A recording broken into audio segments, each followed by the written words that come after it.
AP deputy CM Pawan Kalyan జన్మదినం సందర్భంగా పలువురు ప్రముఖులు శుభాకాంక్షలు తెలుపుతూ ఎక్స్ వేదికగా పోస్ట్ చేశారు.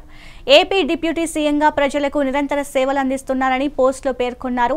ప్రజాసేవలో నువ్వు చూపుతున్న అంకితభావం చిరస్మరణీయమని వారు తెలిపారు. ప్రజలందరి ఆశీస్సులతో, అభిమానంతో నిండు నూరేళ్లు ఆయురారోగ్యాలతో ప్రజలకు మార్గదర్శకుడిగా నిలవాలని ఆశీర్వదిస్తున్నానని ఎక్స్ వేదికగా పోస్ట్ చేశారు.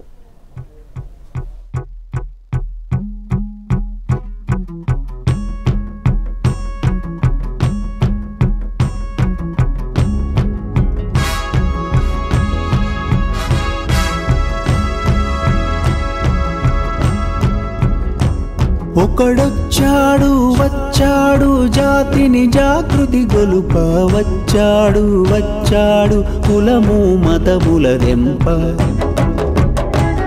ఒకడొచ్చాడు వచ్చాడు నీతి నియమము నింప వచ్చాడు వచ్చాడు మనలను ముందుకు నడుప. వచ్చెర ఒకడు వచ్చెర ఒకడు అతడొక గంగా నది, అతడొక బుద్ధగయ, అతడొక హిమశిఖరం, అతడే కేశవుడు, అతడే నా ప్రభు, అతడే గురు.